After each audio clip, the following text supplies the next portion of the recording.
ASP Krishnamurthy ഒരു കാര്യം ഏറ്റെടുത്താ അതിനൊരു മാറ്റം ഉണ്ടാവില്ല.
എന്താ നിനക്ക് ഈ നിമിഷത്തിൽ എന്തിനാ കയറി വന്നത്?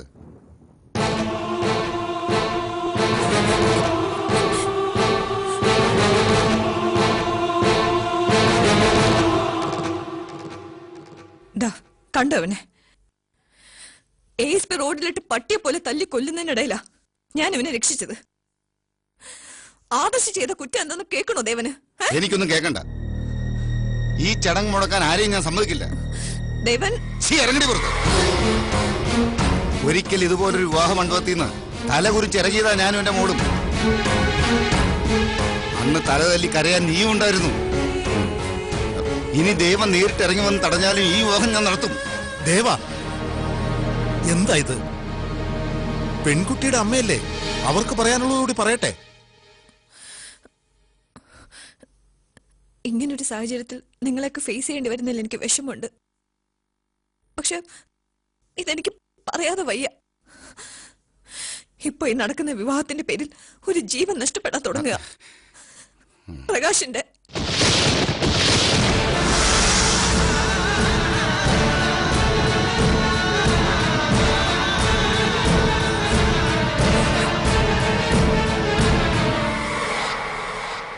അതെ, ഈ വിവാഹത്തിന്റെ പേരിൽ പ്രകാശിനെ കൊല്ലാൻ ഗ്ലോറി ശ്രമിച്ചു. അത് കണ്ടെത്തിയന് ആദർശിനെ അവര് കൊല്ലാൻ ശ്രമിച്ച.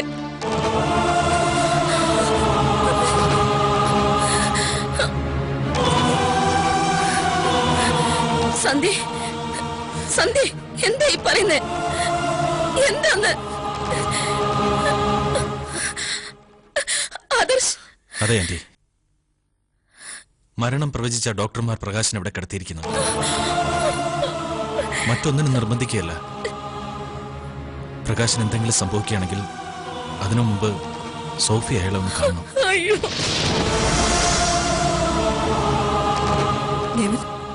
സോഫിക്കൊരു ജീവിതം ദൈവം തുടങ്ങി കൊടുക്കാൻ ഒരുങ്ങുമ്പോ അവിടെ അവളുടെ പേരിൽ മറ്റൊരാളുടെ ജീവിതം അവസാനിക്കും.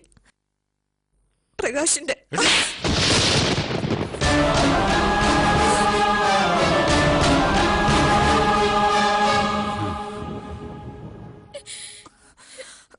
ഞാൻ എന്റെ മകൾക്ക് ജീവിതം തുടങ്ങി കൊടുക്കുന്നതിനിടയ്ക്ക് ഈ ലോകത്ത് വേറെ ആര് ചത്തു വീണലേക്ക് ഒന്നുമിടേ.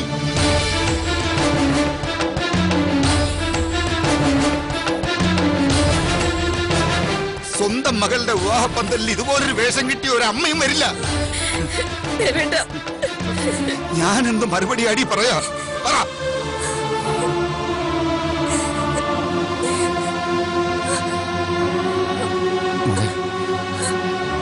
നിനക്കെങ്കിലും അച്ഛന്റെ അവസ്ഥ മനസ്സിലാവില്ലേ?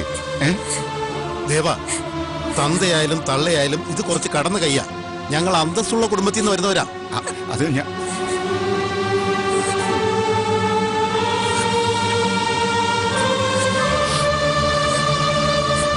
അച്ഛാ, എനിക്ക് സാറിനെ ഒന്ന് കാണണം. അത് പിന്നെ ദേവൻ, ഇവളുടെ മനസ്സ് തിരിച്ചറിയാൻ ദൈവം തരുന്ന അവസാനത്തെ അവസരം. അത് തള്ളിക്കളയരുത്.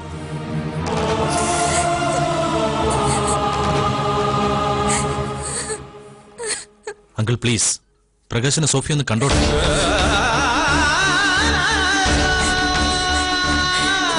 ദേവേട്ട, അവളൊന്നു പോയി കണ്ടോട്ടെ. ആരും ഒന്നും പറയണ്ട. എന്നെ കൊന്നിട്ട് എവിടെ നിന്ന് ആരെങ്കിലും ഇറങ്ങും. എന്ത് വിധിയാ എന്റെ.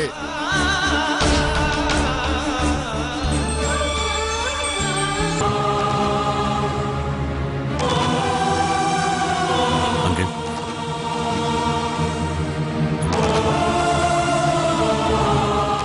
ഇനി ഞാൻ മിണ്ടായിരിക്കുന്നത് ശരിയല്ല. പ്രകാശിന്റെയും സോഫിയുടെയും മനസ്സുകൾ തമ്മിലുള്ള അടുപ്പത്തിൽ ബോധപൂർവം എന്റെ സ്വാർത്ഥത കൊണ്ട് ഞാൻ ഇടപെട്ടിട്ടുണ്ട്.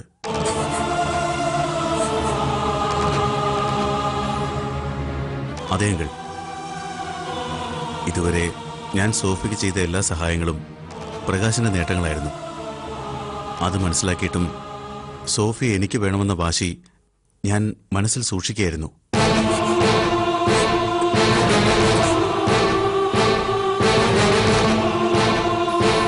അർജുൻ, എന്താ മോനെ? അതെ അമ്മേ, സ്നേഹം വാശിക്ക് വഴിമാറിയപ്പോ ഞാനും ചില തെറ്റുകൾ ചെയ്തിട്ടുണ്ട്. ഇവിടെ എനിക്കത് തിരുത്തിയേ പറ്റൂ.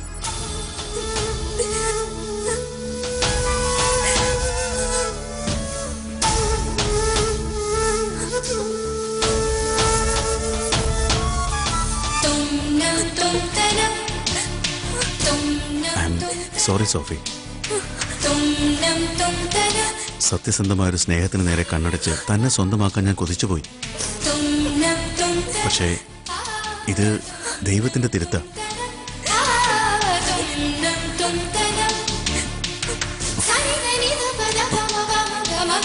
അങ്കിൾ, എനിക്കും എന്റെ ബന്ധുക്കൾക്കും ഉണ്ടാവുന്ന നാണക്കേടിനെ കുറിച്ച് അങ്കിൾ ചിന്തിക്കണ്ട. ഈ നിമിഷം വരെ അങ്കിളിനെ മാത്രം അനുസരിച്ച് നിശബ്ദയായി നിൽക്കുന്ന ഈ മകളാ അങ്കിളുടെ ഏറ്റവും വലിയ സമ്പാദ്യം. സോഫിയുടെ മനസ്സ് അങ്കിൾ തിരിച്ചറിയണം. എന്റെ കൂടെയല്ല, പ്രകാശിന്റെ കൂടെയാ ഇവിടെ ജീവിക്കേണ്ടത്. സോഫി പ്രകാശിന്റെ പെണ്ണാ.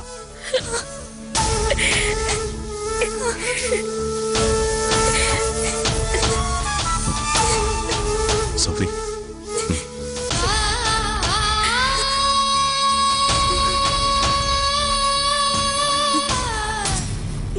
തന്നോട് എനിക്ക് ചെയ്യാവുന്ന ഏറ്റവും നല്ല കാര്യം ഇതാ. ഞാൻ ചെയ്ത തെറ്റുകൾക്ക് ഞാൻ മാപ്പ് ചോദിക്കുന്നു. താൻ പോണം. മരണത്തിന്റെ അങ്ങേയറ്റത്തേക്ക് സഞ്ചരിച്ചാലും തനിക്ക് വിളിച്ചുണർത്താനാവും പ്രകാശനെ. താൻ തന്നെ അയാളുടെ ജീവൻ.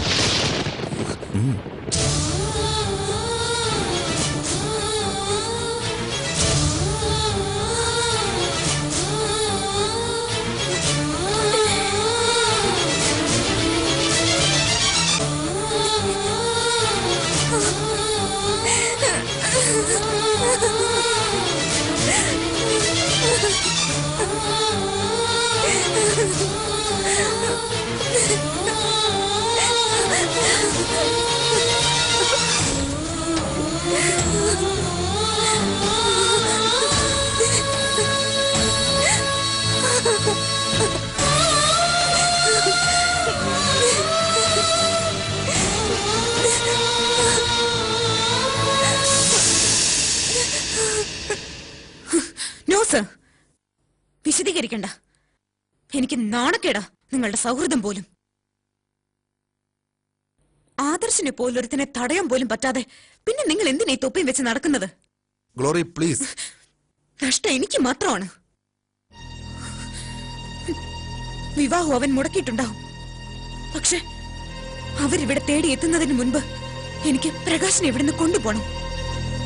ഗ്ലോറി, അതെ സർ, എന്ത് സംഭവിച്ചാലും ഞാനത് ചെയ്യും. പ്രകാശിനെ അവളെ ഞാൻ കാണിക്കില്ല.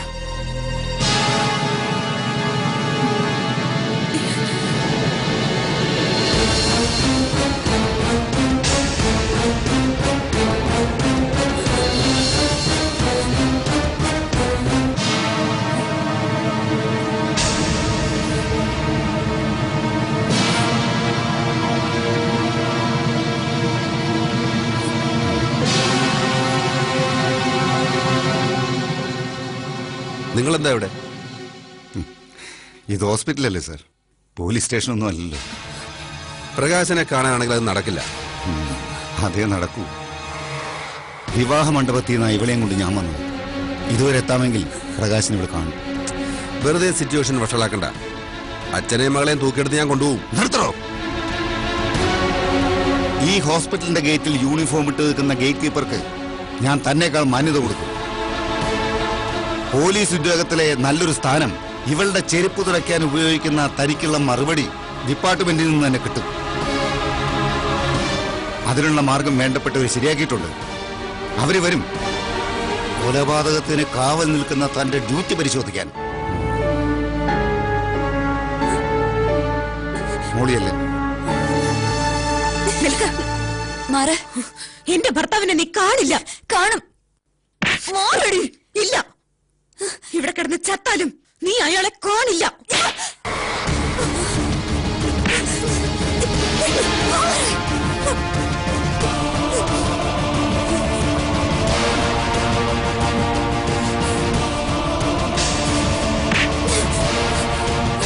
നിന്റെ ആരടിയാ മനുഷ്യൻ? പറഞ്ഞിട്ടുണ്ടോ എന്തെങ്കിലും നിന്നെ സ്നേഹിക്കുന്നുണ്ടെന്ന്? എന്റെ സ്വന്തം ജീവൻ തിരിച്ചു കിട്ടില്ല എന്ന് നീ കരുതുന്നില്ലേ? ഞാൻ വിളിച്ച വിളി കേൾക്കും. ഞാൻ ജീവിപ്പിക്കും എന്റെ സാറിന്.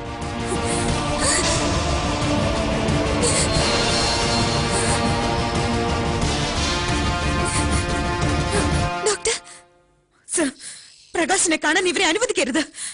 ഇവർ പ്രകാശിന്റെ ആരുമല്ല. അതെ ഡോക്ടർ. എക്സ്ക്യൂസ് മീ, സംസ്ഥാന വനിതാ സെല്ലിൽ നിന്നും DIG ഓഫീസിൽ നിന്നും എനിക്ക് കോൾ ഉണ്ടായിരുന്നു. ഇവരെ പ്രകാശിനെ കാണാൻ അനുവദിക്കണമെന്ന്. പിന്നെ നിങ്ങൾ പ്രകാശിന്റെ ഭാര്യയാണെന്നുള്ളതിന് എനിക്ക് തെളിവൊന്നും കിട്ടിയിട്ടില്ല. അതുപോലെയാണ് ഇപ്പോൾ ഇവരുടെ കാര്യം. എനിവേ, ഒരു ഡോക്ടർ എന്ന നിലയിൽ പ്രകാശിന്റെ ജീവൻ രക്ഷിക്കാൻ ഈ കുട്ടിയുടെ സാന്നിധ്യം ആവശ്യമാണെങ്കിൽ എനിക്കത് അനുവദിച്ചേ പറ്റൂ. കുട്ടിയല്ലു, ഈ കുട്ടിയുടെ സാന്നിധ്യം ആവശ്യമാണെങ്കിൽ എനിക്കത് അനുവദിച്ചേ പറ്റൂ. കുട്ടിയല്ലു. ചെല്ല്.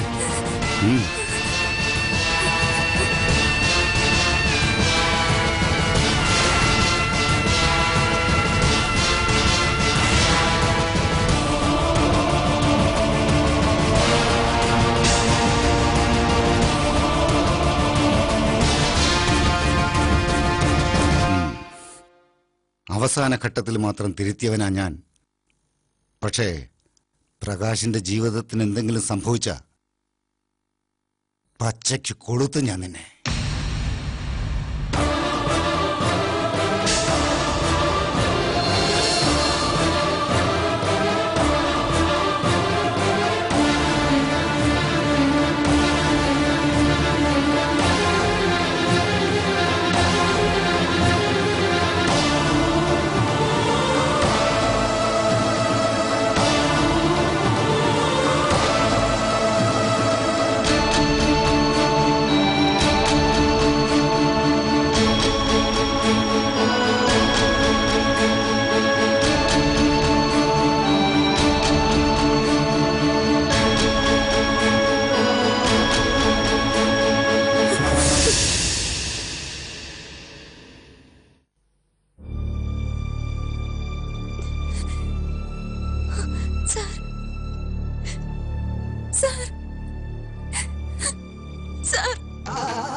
എല്ലാം അവസാനിപ്പിച്ച് എല്ലാത്തെ അനുഗ്രഹത്തോടെ ഞാൻ കാണാൻ വന്നിരിക്കുന്നു.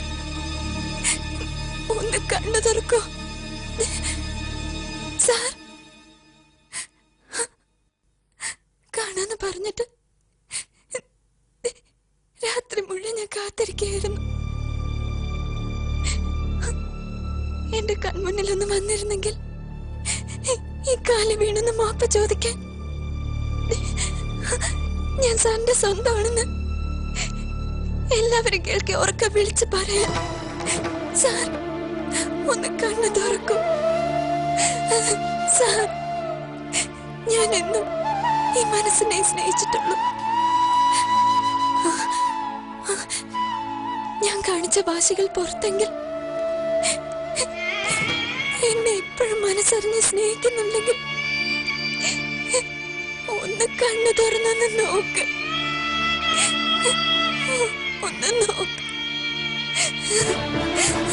എന്നെ വിട്ട് പോലെ സാർ.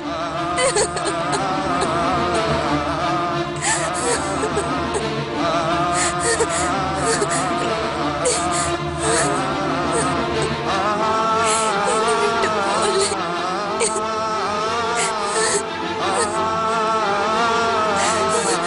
പോലെ സാർ.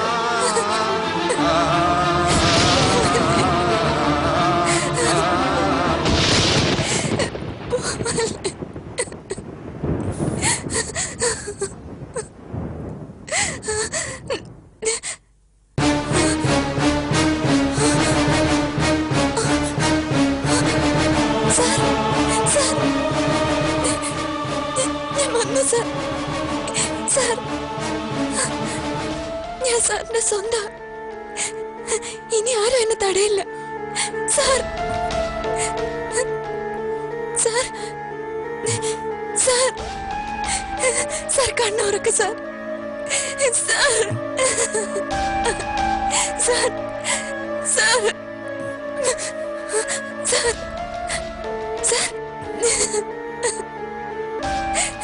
സാർ സാർ സാർ നോക്ക് സാർ.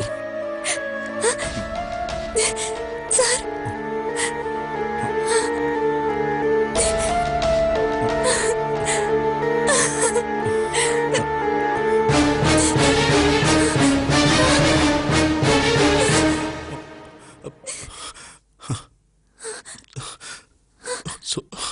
സോഫി